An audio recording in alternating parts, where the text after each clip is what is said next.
It's official. We are real estate agents and we are witnessing a change in homes. Is the home cinema dead? Stay tuned.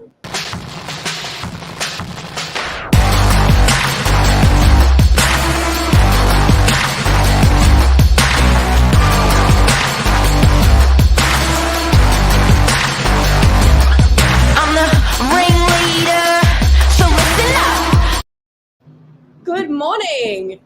Top of the morning to you, Nat Pat. Top of the morning. Welcome to the cinema, the world of film, as we're going to be talking about today. I'm very excited because I love my movies, but it is sad. Death of the home cinema. It's is this fact? Is this fiction? You mentioned this topic this morning as what us doing it, and then as we sort of started mulling through it, it's like, oh my God, this is actually true. This is happening. The cinema is a dying commodity. It's is it? I think it is, sadly. Like I like going to the movies, but even so, for the people watching, when was the last time you went to the movies and what movie was it? It was like, I feel like it's such a thing it's not so common anymore. And I think a big factor in that, as we were talking about off air, is the introduction of streaming services, which is a huge factor in how we consume media. So just for people that are watching, the home cinema typically was a pretty big room. It was like a 4x4 or a 4x5 room, a bit bigger than a bedroom. It had the cushy couch, or it had the proper movie chairs with a proper projector. Used to look like this, and you used to get your mates in there, and you'd be a bit of a hero, and everyone would be pretty excited, and one of your mates would fall asleep and ruin the movie night, and you used to get your girlfriends in there, decide on a movie. But the gap started getting bigger. So where it used to be something that we used to use on a regular basis to watch sport or television, now it seems to be it's dying, and it's pretty hard to motivate the family, to get the family in there. And you reckon streaming services? I think streaming services, this is coming from my education. I've got a media background, media and marketing. So I do love talking about streaming services. Is like the new internet in a way. It's completely changed how we watch movies and TV shows. Even I saw a video the other day, and it was filmed back when Game of Thrones was a huge thing, and you could only watch it when the episodes came out.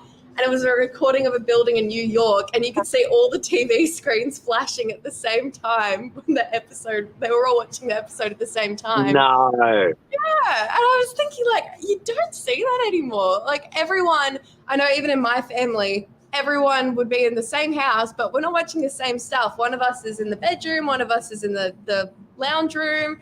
We're all watching different things on different devices. And I think there's probably not that desire anymore to watch the same thing in just one room, and that's what that space is dedicated for. I think it's depending on how often you watch movies and how often you use the space. It's a big question of whether it's cost efficient even.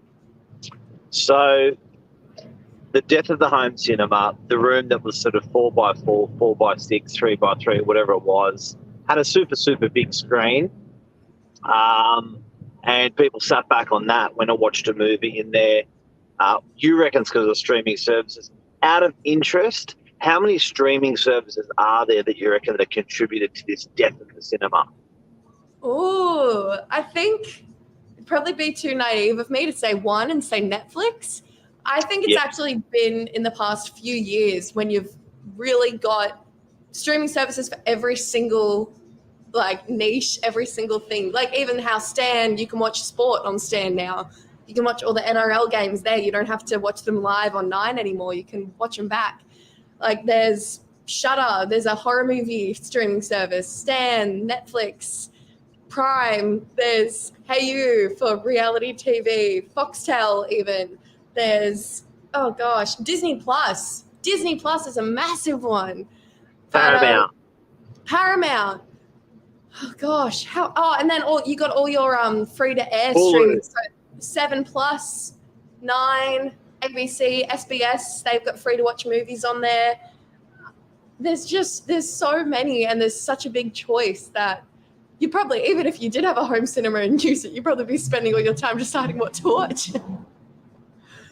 So what I've found is it's a bit disjointed with the home cinema because everyone wants to watch their own thing, and you don't want to go in there to hog the whole cinema, but you'll happily sit on a couch or in front of a small telly and just watch your show quickly, in part or in all.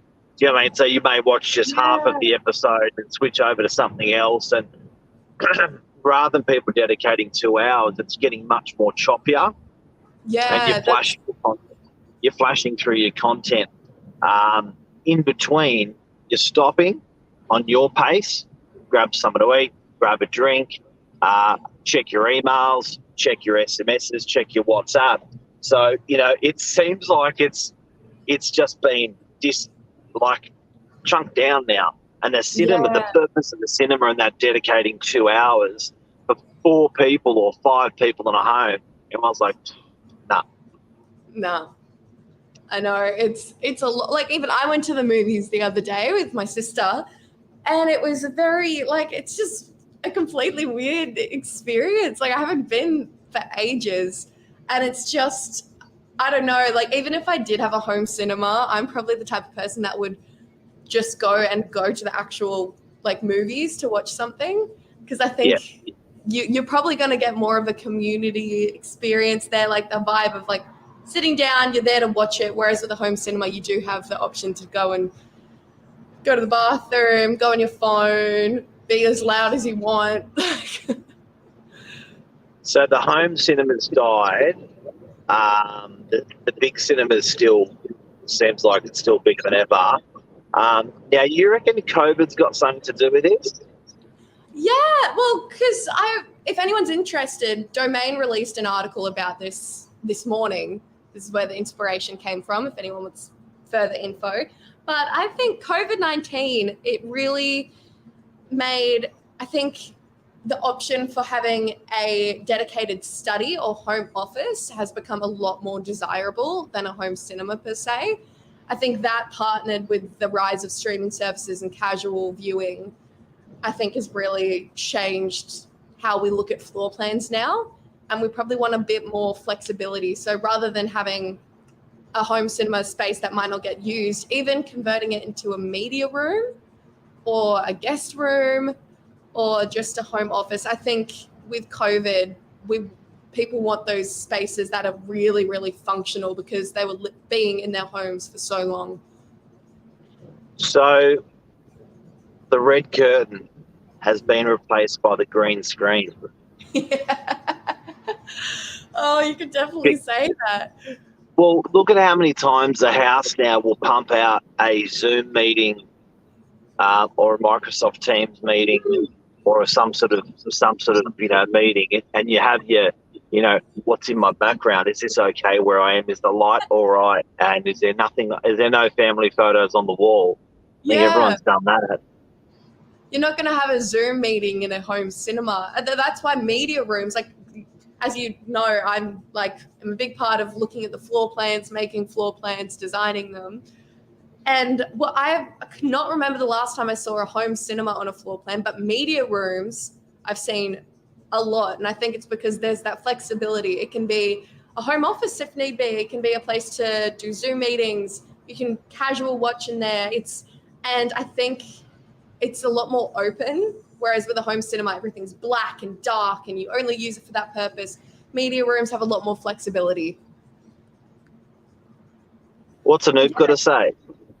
Well, Top Gun Maverick was the best large screen movie in theaters this year, but it's about to stream. And that was only out at the movies, I think 2 weeks ago. And it's already hitting streaming services. And that's on so many, you can pay a bit extra and you can watch the movie while it's still at the cinema. direct at home.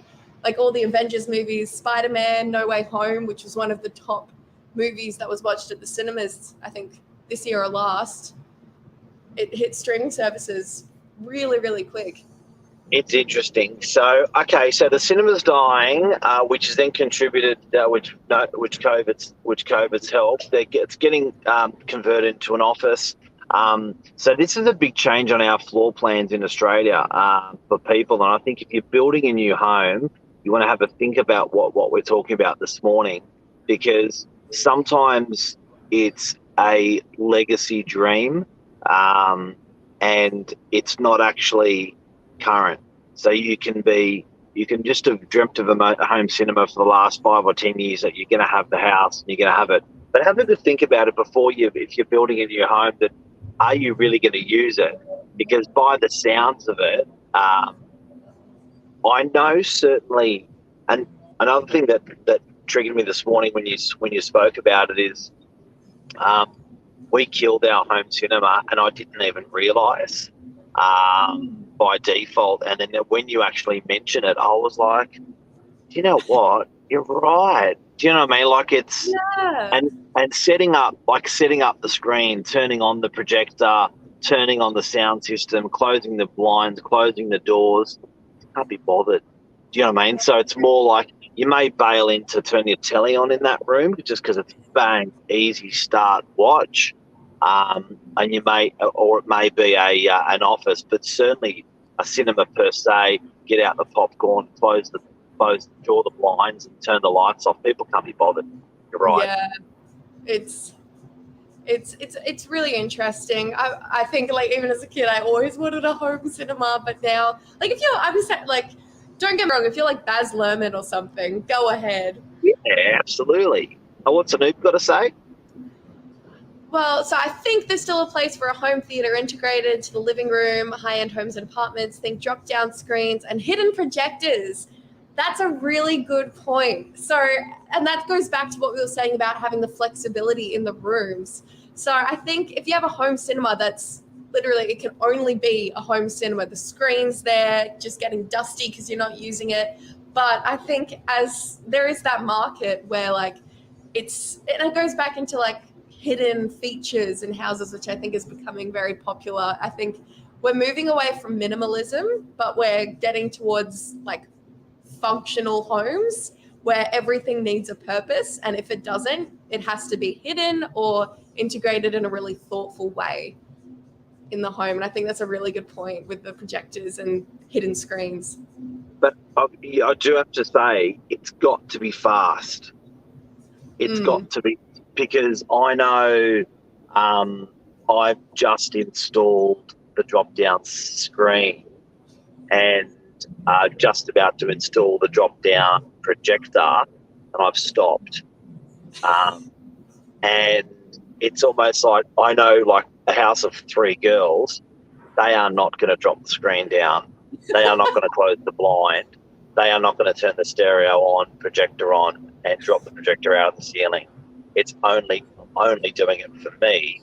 And then I know when I go to grab the girls to watch a movie, they're just going to go, and then they're going to go, what do you want to watch? And then you're going to go, oh, this. And they go, nah. And you go, okay, what do you want to watch? And it's going to be a girls flick. And you're like, nah.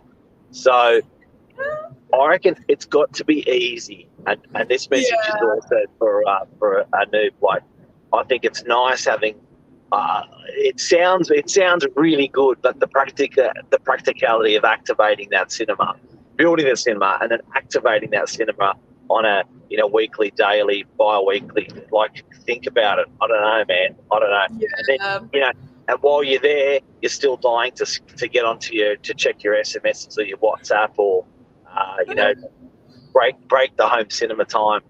Yeah. Oh gosh, I think it's very, very. It's a good point there in that comment as well. Projectors.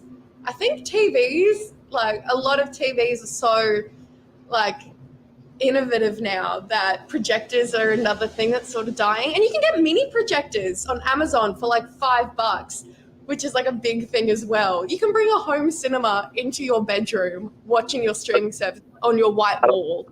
I don't know about the quality, but I've got to say, one thing that I can see out of this that we're watching on homes as real estate agents is and from my personal home, it's got to be practical. It's got to be fast.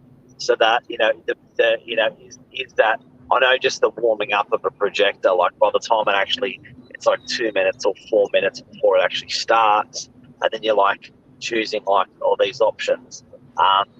Kids and wives and just couldn't be bothered with it. So anyway, interesting. I still think there's a place for it, but our point is from today, just have a think about if you're building your home or if you're moving into a home, have a think about dedicating to a cinema only, and have a think about getting it to do 2 functions instead of just that one, because I think you're spot on that.